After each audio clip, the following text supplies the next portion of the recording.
Cheers!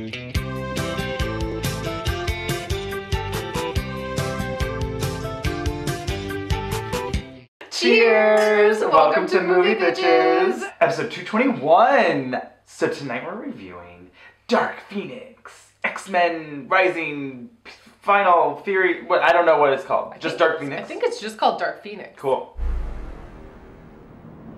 I think overseas it was called like X-Men Dark Phoenix to avoid confusion. Sure. Oh, wait.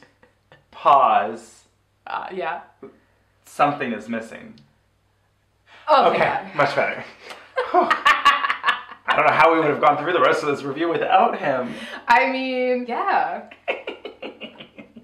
Watching over us. There were basically two reasons that we had to see this movie. Michael Fassbender and James... I almost said Franco, and that would have been horrible. That's the opposite of the truth. Exactly. I avoid his movies. Absolutely. James McAvoy, thank you. It has paprika. It's got paprika in it. First things first. Shout out to Michael Fassbender. Second things second. Shout out to our wine sponsor, Wink. Trywink.com/moviebitches. You get $22 off your first month of wine. Delicious. Would wine have helped this viewing? Yes. Would it? I would be less bored just because I wouldn't care. You know what I mean? I'd be like, well, I'm going to have some more wine. At least we're having a good day. Yeah, like, oh, okay, I'm drunk. It doesn't matter. Because this movie is very inconsequential. That's the key. I was so passively watching it. Like, well, it's not infuriatingly bad. It's not good. It's a movie. It's not good. It's not bad. It's just nice. It's not even nice. It's really just kind of boring. It was boring. It was very dull. I mean, honestly, the only reason it was tolerable was because of James McAvoy and Michael Fassbender. That was literally it. Yeah. I'm like genuinely like, was there anything else I liked? You know, I'm not gonna lie. I kind of liked the Kellyanne Conway villain girl. Jessica Chastain. That was Jessica Chastain? I thought she looked familiar, and I was like, oh, it kind of is giving me a Jessica Chastain vibe, but I didn't think it was actually her. It was her. She doesn't look great. Well, the ice blonde, and they made her specifically like inhuman looking. Yes. So I think I think that was the movie. Okay, cool. I wish the movie had been about that then. Well, that was what was weird is that because it was like, I guess. It was so much interpolitical drama and not enough of like, oh, also, did we mention that this alien species is coming in and trying to invade the entire world and destroy everyone? Yeah. Oh, maybe that should be the major plot, and then the minor plot is the interpolitical drama. Yeah. It was basically the same plot as Captain Marvel. It was those aliens that, like, we can shapeshift. Yep. And we're all powerful, and a female hero with more powers than anyone can name who could do anything is our only chance. Turns out it was also as boring as Captain Marvel. Because they focused on the wrong story. Only less boring because of Michael Fassbender and James McAvoy. That's the only reason it was less boring. It's the only reason I would say it was better. Fair. But Annette Bening. For like 3 seconds. Fair. I love her. Yeah. But no, go watch Being Julia or something. You're fine. Sure. 20th Century Women. Yes. But also, yeah, Michael Fassbender looked great in this movie. Looked great. He's really eased on into 100% daddy territory. Yes. He's there now. I mean, he's kind of always been a daddy. A little bit, but like he's like really... Like even when he first was like getting the gigs. That's true. You know, he was still like a daddy. Well, he was like a zaddy. Now he's like a daddy. I think I genuinely forgot X-Men Apocalypse. Yeah. I have pretty much zero memory of X-Men Apocalypse. Oscar Isaac showed up and he was blue and they were fighting him. Wasn't there... That was about it. Didn't Michael Fassbender worked at he was a welder. Yeah. And tried to go have a family. Yep. But that's... Wasn't there something with a tanker? An oil tanker that he controls? Probably. Or was that the first one? They always give Magneto like stupid things to float. Yeah. You know, like, oh, he's gonna tear the Golden Gate Bridge out of the bay and float all the mutants across. Like, really? Is that what we're doing? Really? You couldn't just like control 100 little like metal saucers and have them fly around on them or something? Oh. It's just like Hubcaps? The Golden Gate Bridge, really? Yeah, get a bunch of hubcaps! Remember the hubcaps from Hurricane Heist? Get a bunch of fucking hubcaps, make hoverboards for all the mutants. Everyone's like, nah, nah, nah, nah, nah, nah, nah, nah. Like, that would be fun. That's the X-Men movie I want. Not this, like, oh, and then he took the subway out of the ground and for what reason? Block the door so no one could get in. It's like, you could have just also gotten some other metal thing that was a car. The door? The door. Just like, he always is doing like stupid stuff where you're like, I mean, okay, I guess. Yeah, it seems like that took more effort than really was necessary. Yeah, just literally take that double-decker bus and fucking plow that shit in there. Like, what are you talking about? You're cool, it's fine. Yeah. Oh, all of these cars? Wachonk. 100 hubcaps. Wachonk. I like it. Now, I want him to use hubcaps as a weapon. Sure. Like in Hurricane Heist. I think that'd be fun. He doesn't need the hurricane. No. But it'd be fun. I like it. But no, yeah, it starts and it's Firestarter. You know, it's like, I'm a little girl with red hair. Well, I guess she didn't have red hair in Firestarter, but I'm a little girl and I have too much power and what are we going to do with her? She's going to be a... Oh, right, because she's a little girl and then she accidentally kills her parents. Well, it turns out just her mother. Which was who cared? Well, it wasn't a good reveal. No, because it didn't really matter. Well, this is the real kicker. So, Jean Grey. Yeah. Dark Phoenix. Yeah. Played by Sophie Turner. Utterly forgot that she was in Apocalypse. I was like, did they get a new actress for Jean for this movie? Because I have no memory of her in that movie. I remember at all. Because she and Lazy Eyes. Laser Eyes. Laser Eyes.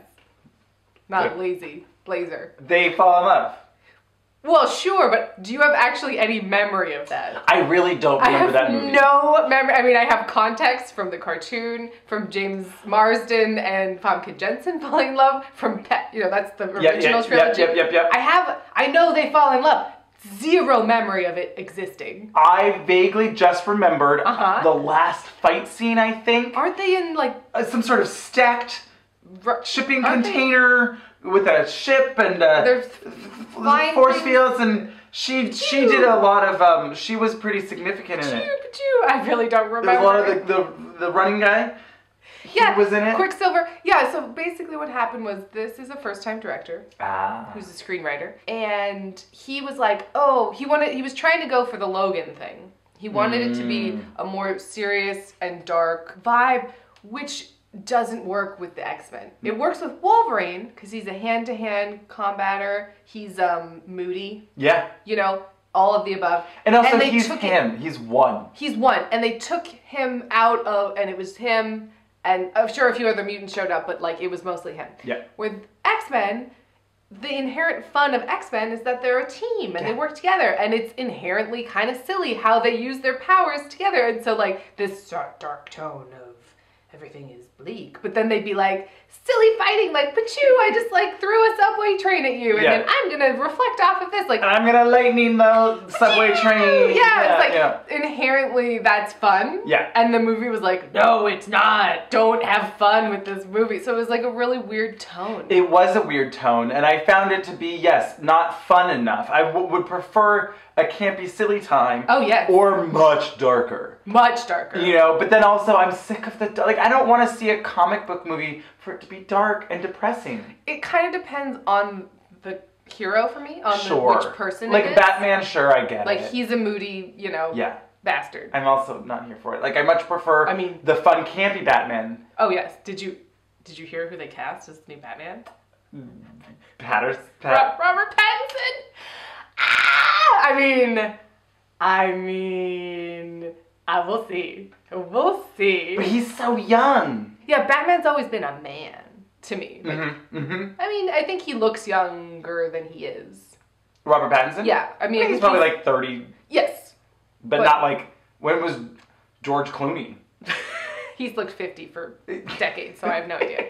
But anyway, we'll see. Who knows? But Dark Phoenix, it was just like going through the motions. Yes, very much that. It was funny how, like, Quicksilver, right, is inherently so fun and such a fun character. The actor is fun. Like, his power is fun. And it was like they had to injure him halfway through the movie so he couldn't be fun. And he just disappeared from the film. He gets like road rash and showed up at the very end to be like, oh, hey guys, I'm going to make an inappropriate joke because everything's depressing. And it was like, oh, what? Yeah. It was a bummer. It was. And I guess its only purpose was to close the chapters on the people that said, I don't want to do these anymore. Oh, yeah. Jennifer Lawrence was fully not going to do it. Like, she was like, I'm not going to be in the movie. And then she's like, okay, it'll be weird if someone else is playing the character. Kill me off 30 minutes in. Then I'll be in the movie. Yeah. I really just want to, can we go back to the 60s and just have, like, James McAvoy and Michael Fassbender, like, hunting Nazis in Argentina again? I mean, I loved that. That was the best. Can we just movie. do that? Yeah. I mean, that could have been its own movie. The internal struggle of James McAvoy being like, but no, we're good. Inherently, we have to fight the evil. And then Michael Fassbender be like, no, fuck them. Yeah. And that internal struggle, and they're teaming up to be partners. Yeah. Love it. Yeah. Maybe we just make that movie. It's like... They don't have to be X-Men. They can just be those two actors being fabulous. Yes. Yeah. Maybe that's where we go from here. I like that. Because I'm here for them having screen time. They're great together. Yep. They're great on their own. Yep. They're great. Turns out they're great. Are they partners and partners? Yes. Great. International... I feel like we already wrote this. Crime-kicking duo. They're the ambiguously gay duo? Yes. Love it.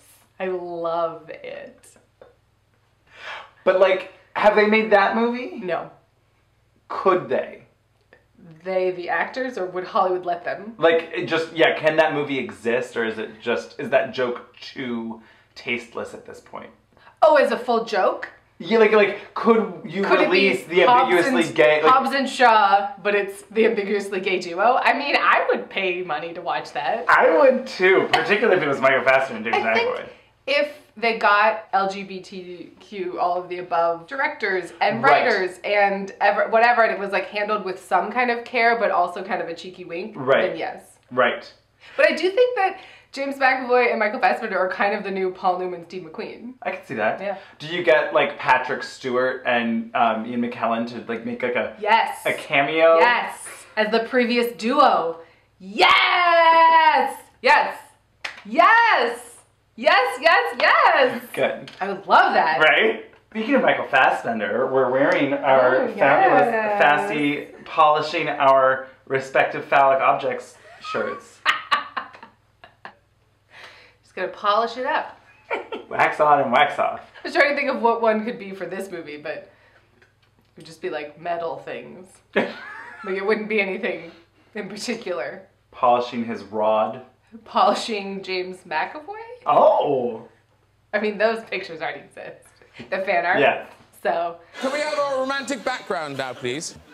Oh, that's cool. Look, and I've got this fabulous. Look at this. You pretend to be psycho, but don't actually psycho. Can you see? Oh, there's my hand. Take a picture. Take a picture. Yeah, he's great. Hi. Now we need a little James McAvoy one. Oh my God, yes. So they can be a little pair. Yeah, the ambiguously gay duo in paper form. I mean, I am here for it. I'm fully here for it. I think that would be really fun. Yeah. But anyway, Dark Phoenix. Yeah. Right. You know, it was just. I don't know if they can tell the Jean Grey story without it just collapsing into itself. It didn't really work in Last Stand because that was a fucking disaster. It didn't work in this. I remember it kind of working in the cartoons, but again, I was a child, so I'm not really sure. I mean, she didn't get her fabulous I'm in space outfit with she had like a sash. It was very fabulous. Ooh. But she didn't ever. No, now she just turns into like a CGI. She just had like a trench coat and bootcut jeans. Oh, that was the other thing. Oh yeah. This movie takes place in 1992. Who knew? Wouldn't have. You could pick literally any frame from this movie, literally, and you'd be like, what decade do you think this takes place in? You'd be like, present day? I guess. There's no, I mean, you don't have to go full Fresh Prince of Bel-Air, right, you know what I mean? But it was just like, fully, they didn't even try. They didn't even try. Aside from the ill-fitting bootcut jeans. Didn't even try. That was it. Like, I'm thinking about it too, like, the police cars didn't try. I don't think those were dated or anything. No. It was just like, But like Jessica Chastain's a dinner party before she gets turned into an alien, like her dress was in 90s. Oh no. Their whole that thing, was super present day. That was super present day. I was just like, the decor and like Okay, cool. The songs. Literally, there was no reason other than the plot. Also, like Captain Marvel. Oh, I'm telling you, they're the same movie. The only improvement is that Michael Fassbender and James McAvoy are in this one. And I have like a softer spot for the X-Men.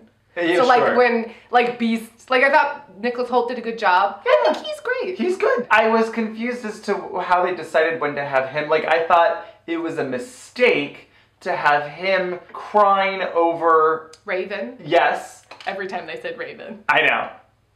Me too. Never say that. If they found a way to sneak that in. Oh my god, that'd be great.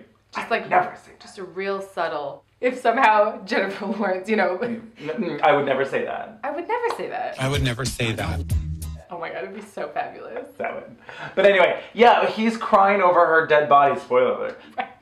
I mean, whatever. And because I guess they liked each other. I mean, honestly, it seemed like they were in love. I feel like Apocalypse is a blank spot in my brain. Yeah. How long ago did it come out? Years? God, usually I at least like by the end of the next movie, be like, oh yeah, I remember. When right. I have zero memory of it. Really? I think I remember finding that one to be pretty boring too. It was like fine. Yeah, Days of Future Past was the only one that I really liked. That was really good. That was First the Nazi Class Hunters. was good too. Yeah. Sorry, what were you saying? He was crying over her dead body. But he was like his CGI'd stupid monster face. I was like, why wouldn't you choose to have the actual actor emote on a face? I think I know why. Okay. That's their true selves. Sure. She was blue. He was blue. Fair. They couldn't start their Blue Man Group together. Nightcrawler was like, no, I'm busy. No, but honestly, I do think it was because it was like, this is our true selves. Fair. Because she was always switching her. Sure. And he's like, I'm not going to hide. Although they had no fun with that. She was literally either Jennifer Lawrence or Blue Mystique. Yep. That was it. Yep. Very weird. Come on. You couldn't have gotten Judi Dench for 1 minute? Like. Oh boy, that's fun. I'm thinking about how much fun they had in the original trilogy with like her pretending, like she transforms into Famke Janssen at Jean Grey and like seduces Wolverine like, oh hey, I'm finally into you. And he's like, oh my god, he's like so excited. And then it's like, oh bitch, fuck. She's a real cocktease. It was good. It was a fun moment. Yeah, this was all just it seemed like everyone was over it. Oh, 100%. Like, all around, everyone was just like, let's just do this so that we can be done. Yeah, it was like, well, we have to finish the trilogy. So wait. The quadrilogy? That wasn't Spider-Man. I wasn't in Spider-Man. Remember we were on Spider-Man? We weren't in Spider-Man. Yes, we were. You were in Spider-Man. No. Yeah. I was in Avengers. No, you were in Spider-Man also. No, I wasn't in Spider-Man. He's like, yeah, you were. Was she? I haven't seen it. Oh, you didn't see Spider-Man Homecoming? Is she in it? She's like, oh, hi, I'm here. At the end, she like, there's like a press conference or whatever, and like she comes out. She's probably in like all of 2.5 minutes of the movie. Sure. That was Spider-Man. That was Spider-Man? Oh my god. You were there. She got a paycheck. Yeah, like, she cashed a check. You went to the set. You were there. Like, she's like, I don't know, Avengers, Spider-Man, Iron Man. Well, one of them. I don't know. So it just became this whole thing, which is just like the level where you're just like, no, I wasn't in that movie. No, you fully were. I love it. The movie starts and it's like very stupid. Mm-hmm. And I thought, okay, maybe they'll make this kind of fun and it'll be like campy or whatever because the space shuttle, the space shuttle has lost control. The oscillator has. There's a tragedy in space. Yeah, it's like frozen in space. The space shuttle is loose, and we cut to James McAvoy and the Beast. And he's like, what are we going to do? Can we do anything about this? Can the X1 handle it? And he's like, no, it's a jet. It's a jet that's not made for space. And he's like, come on, we could do it. You just even with all the modifications the boosters in there. And he's like, that's for speed, not for elevation. Space is very different. Like, what are you talking about? Come on, we can do it. I mean, because honestly, Professor X is the villain of this movie. Yeah. Fully. Yeah. But the movie doesn't address it. That would be interesting. A little bit. That would be interesting if like the tables had turned and Magneto was like, you're in the wrong morally, but you're like up on your high horse talking to the president, blah, blah, blah, but that's not really what the movie tried to do. But anyway, he's like, come on, just take the jet into space. You can do it. We'll send all the best people up there. It'll be great. Okay. They just take the jet into space. And they all go into space without space suits or helmets or anything. Is the jet, like, does it have its own air pressure, you know, like, or whatever? Like, there's no talk of that. No. They are going in and out of the vacuum of space without helmets. Like, the Jean Grey is just... floating in space. Floating in space. Sure, she's a mutant, but she's still human. I was like, is this part of her powers? I mean, yes, in Dark Phoenix, like in the cartoons, like, yes, she's flying around in space and that is a thing, but like at this point in the movie, you're like, is this what's happened? Yeah. Like, it was so stupid. It really was. And it would have been so easily fixed by just giving them spacesuits. Just give them spacesuits. Cut down on that wig game. Oh boy, Jennifer Lawrence's plasticky wig. And Jessica Chastain's plasticky wig. Yeah. Sophie Turner's weird sort of, I just came out of a waterfall. My hair is swooped back. It was like in, okay, ready? It was like in Casper when she goes through the chair of all the Rube Goldberg things and then it brushes her hair all weird. Uh-huh. It was like that for the whole movie. And I was like, is this a 90s thing? It wasn't. What's going on? And her aggressive eye makeup and very plucked and shaded eyebrows were distracting. And I just didn't know what that choice was. Did you find that distracting? Because there was all these close-ups of her. It was a lot doing of that. a lot of eye work. It was a lot and they were of just very neatly plucked and also filled in. And also she sort of had that bronzy, I mean, that was 90s, that sort of bronze, Yes. you know, eye shadow thing going on. But it was just every moment of everything in the movie. No matter what had happened, had she just been in space, had she just been here, had she just like killed somebody, all of it. Oh, I just woke up. Yeah. Done. Yes. It was like, okay, I guess. Once again, Cyclops was just like, Jean! Yeah. That's his character. Jean, no! Jean! Where is she? No one cares. I did love that he had his own laser cannon in the jet. Remember he goes down Oh, yeah. into like the, you know, what... Turret-y, whatever. Yeah, it was like a little turret. And he's like, okay, bloop. And he was like, pew, pew. And I was like, that's fun. That's the X-Men I like. Yes. It's like, oh, we've modified it and we're working together. And okay, you do that. And then Storm's going to throw some lightning at, I mean... She's going to ice give over the me patches more of the Storm, space shuttle. Even though there's no atmosphere in space. It's cool. Also, she was It's a cool. bad actress. It wasn't great. I feel like it's really hard to pull off the South African accent. Like, it's really hard. Is that what that was? Yeah, I think so, right? Yeah, I think she's South African. Interesting. Yeah, and that's why Halle Berry like abandoned it. Like she did it in the first X-Men, and then it was like, oh no, and just abandoned it. She just moved on. You know what happens to a toad when it's struck by lightning? The same thing that happens to everything else. But I really would like them to get the character of Storm right, because she's great. She never gets to do enough in the movies. Well, sure. She's never the main character. Where's a Storm movie? I would be so here. There's so much like backstory with Storm about her growing up and like her claustrophobia and like there's like a bunch of really cool stuff about her and controlling the weather. I mean, that'd be fabulous. Yeah. Let's get a Storm movie up in here. I'd love with it. Maybe a different actress. It's too late. Hurricane Heist is coming, and it's like, Storm's here to save the day. The winds. Yes, I would love it. But yeah, they just never give her enough to do. Like she's always like on the fringe. Yeah, it's always like, oh, I'm gonna like both things. And you're like, well, I would have liked some more from her. I What's agree. her deal? What's going on with Storm? Yeah. I want to know. Yeah. The other thing we haven't talked about is the extensive reshoots that happened. Oh. So apparently, this movie was supposed to come out a long time ago. Makes sense. They reshot the entire ending. Everything on the train, reshoots. It was supposed, the end of the movie was supposed to take place in space. Oh. They had a whole thing in space that they shot. Literally the last 45 minutes of the movie, reshoots. Holy shit! Wow. So that's why it was like underwhelming. Sure. That's Like- why? That's why the end sequence was like, this is the end? I guess. A little. Because it started and it seemed like the end. With like the shuttle and the music and the da-da-da, we gotta get up there and save it. sure. Like that felt more like a dramatic ending than like, and we're on this train.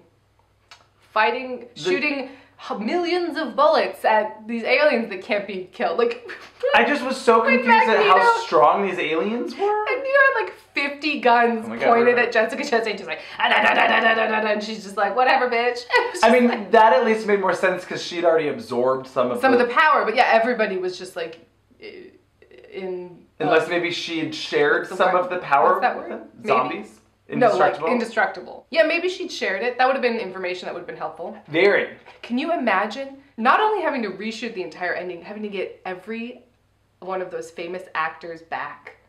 Isn't that insane to think is, about? that Because is. the whole cast is there. Right.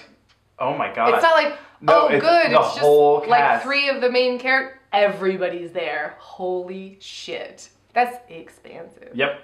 And this movie's losing money. Oh no. So yeah, I would say definitely you don't need to see it in the theater at all. If you're an X-Men fan and you feel like closing it out, saying farewell to these characters in a pretty banal, bland, forgettable kind of way, sure, you can watch it. And then Michael Fassbender and James McAvoy are there, so that's fun. Yeah. They don't have a ton to do, but they're there. They picked a weird direction to do this in. You know, like, you could go like the Avengers route where it's like, oh, it's a 2-year, billion-dollar extravaganza. We got everyone on the face of the earth to act in this movie and like, you know, crazy. Except Judi Dench. Exactly. Missed opportunities. I mean, she could have been old lady Captain America's wife. Love it. She shows up on the bench. Hey, honey. Oh my god! I don't know. Yeah, you don't have to see it. Maybe at all. You're cool, but like if you wanted to close it out, you could. Yeah. And Fassy and James McAvoy are there, so that's fun. You can fast forward just to their scenes 100%. Yeah. Cheers. So, cheers. The ambiguously gay duo. Ambiguously gay.